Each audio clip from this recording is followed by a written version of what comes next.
வாங்கிட்டு சோதிச்சு பார்த்தான். அவன் வல்லரக்கன், சாஸ்தா பறவையில பாட வேண்டியது. இவன் சோதிச்சு பார்க்க நேரம் இருக்கு. அதான் வந்த உடனே உங்களுக்கு சாப்பாடு போட்டுருக்கோம். சாப்பாடு போடாத ஒரு தப்பு தான் மாத்தி மாத்தி வந்துகிட்டு இருக்கேன். ஆமா, அந்த கதையை பசி கொடுங்க முருகப்பெருமான் கதையை விட்டுட்டு பல கதைக்குள்ள போயிட்டு வாரு. சங்கம் முக்கியம் இல்ல, இப்ப கந்தம் தான் முக்கியம். அப்பேற்பட்டவனிடம் வரம் வாங்கிவிட்டு 3 பேரும் எங்கே வருகிறார் தெரியுமா? அந்த திருச்செந்தூர் கடலுக்கு நடுவிலே போய் ஒரு அழகான ஒரு கோட்டை போட்டு அதற்கு வீர மகேந்திரபுரம் என்று பேர் நாமம் கொடுத்து, வீர மகேந்திரபுரம் என்று பேர் நாமம் கொடுத்து அந்த 3 பேரும் அங்க வந்து ஆண்டு வருகிறான். அப்ப ஆண்டு வரும்போது வாங்கின வரத்தை வாங்கிட்டானா சும்மா இருப்பானா? இன்னைக்கு வந்து நம்ம ஒரு $50 சம்பளம் வாங்கிட்டாலே நிக்க முடியல, நில கொண்டு இருக்க முடியல. ஆமா, ஏத்தால தமிழ்காரன் வந்தாலும் சரி ஹாய் ஹாய் தான், அது பேச்சே கிடையாது. இவன் இவ்வளவு பெரிய வரத்தை வாங்கியிருக்கான், சும்மா இருப்பானா? அண்ணன் தம்பி 3 பேரும் தேவர்களையும் மூவர்களையும் கட்டி இழுத்துட்டு வந்தான் வீர மகேந்திரபுரத்துக்கு. ஏன் பாவி அடினா அடி உங்க வீட்டு அடியா எங்க வீட்டு அடியா? அதெல்லாம் வெளியே சொல்லக்கூடாது.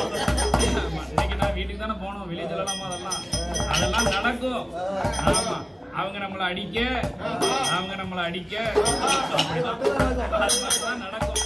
ஆமா, அப்படி அந்த அசுரர்கள் அந்த 3 பேர்களும் சேர்ந்து தேவர்கள் மூவர்களை எப்படி கொடுமைப்படுத்துகிறார்கள் தெரியுமா? செத்த மாட்ட சுமக்க சொல்லி செவிட்டில் கட்டி அடிக்கிறாரு. செத்த மாட்ட சுமக்க சொல்லி செவிட்டில் கட்டி அடிக்கிறாரு. மடுக்கூடத்தை சுமக்க சொல்லி அப்படி சுமக்க சொல்லி அவி மண்டையில அடிக்கிறானே.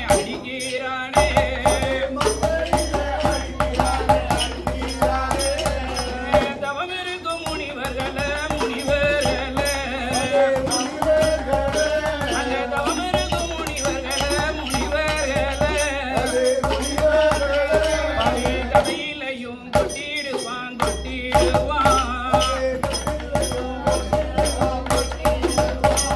ஆடுகள மாடுகள அடிக்கடி காசமக்க சொல்லி ஆடுகள மாடுகள அடிக்கடி காசமக்க சொல்லி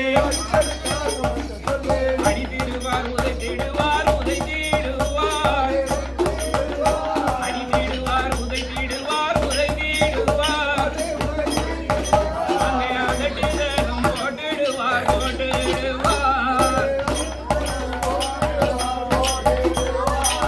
அப்படி பாவிமார்கள் செய்யாத கொடுமை கிடையாது. தேவர்கள் மூவர்கள் ஒவ்வொருத்தரும் விழுங்கி அழுது கண்ணீர் விடுறாங்க. இந்த ஆண்டவன் நம்மளை காப்பாத்த வர மாட்டாரா? என் கையில இருக்கும் என் கைலைநாதன் வர மாட்டாரா?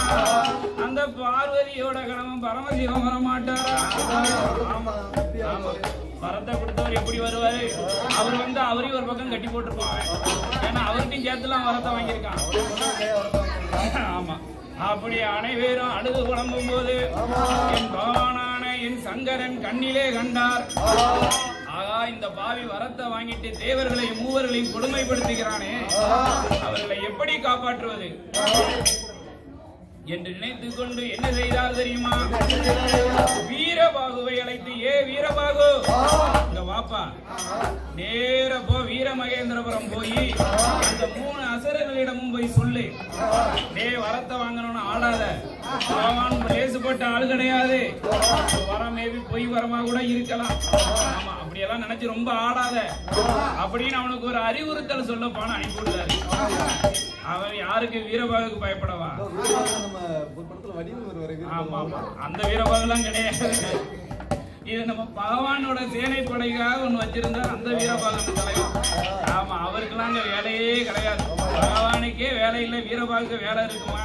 வீரபாகு வந்தாரு, சொன்னாரு, கதையெல்லாம் கேட்டான். அந்த 3 அசரமாரம் செல்லாது போய்கிட்டே இருந்தான். வீரபாகு கோபம் தாங்க முடியல. சரி, இப்ப பாரு, நான் பகவான்கிட்ட போய் சொல்லுதேன்னு வேகமா வரும்போது அங்க தெய்வேந்திர ஓடி வந்து காலை எட்டி பிடிக்கும். அப்பா வீரபாகு, என்ன விட்டுட்டு போயிடாத, இவன் அடிக்கிற அடி தாங்க முடியலப்பா. ஆமா, மேலெல்லாம் வலி தாங்க முடியல. அடி கூட இப்படி அடிக்க மாட்டான், அதை விட மோசமா அடிக்க அந்த பையன்.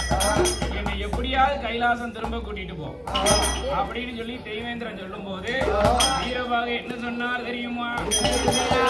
தெய்வேந்திரா, உன்னை நான் காப்பாத்தி கையில கூட்டிட்டு போனேனா உன் மகள் தெய்வானையை மனம் முடித்து கொடுப்பாயா?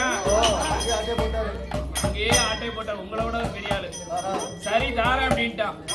இவன் நேர போனான். தெய்வேந்திரன் போய் சிவபெருமான்ட்ட சொன்னான், ஆண்டவா நம்ம சொல்றது எதுவும் அவன் கேட்க மாட்டான், அவன் எதுவுமே மதிக்கல, கொஞ்சம் கூட மதிப்பு இல்லாம தகுதி தராமலாம் இல்லாம வளர்த்திட்டான், தராதரமே இல்லை எனக்கு அப்படின்னு சொன்ன உடனே என்ன பண்ணார் தெரியுமா?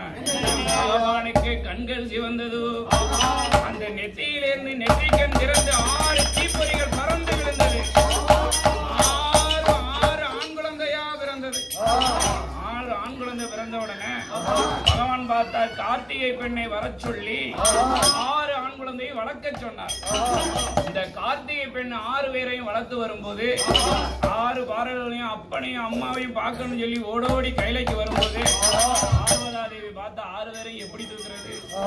6 பேரையும் ஒன்னா கூட்டி பிடிச்சி ஒரே பிள்ளையா தூக்கணும். அங்க பிறந்தான் ஆறுமுகம்.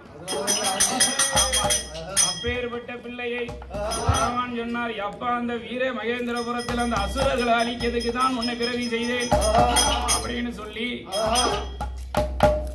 வீரபாகுவோட சேனைப்படையை உனக்கு தாரேன் அப்படின்னு அவர் கையில உள்ள சேனைப்படையை கொடுத்தார். பார்வதா தேவி கையில உள்ள வேலை கொடுத்தார். சக்திவேல், அதான் வீரவேல், வெற்றிவேல், சக்திவேல். அந்த வேலை வாங்கி கொண்டு அவனுக்கு அன்றைக்கு பேர் நாமம் எப்படி கொடுத்தார்கள் தெரியுமா? நீ விசாகத்தில பிறந்ததான உனக்கு விசாக நின்று ஒரு பெயரே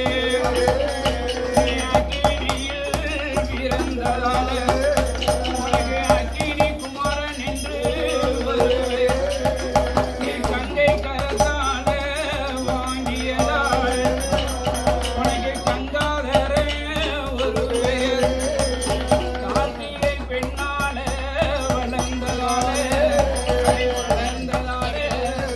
உனக்கு கார்த்திகை ஒரு பெயரோ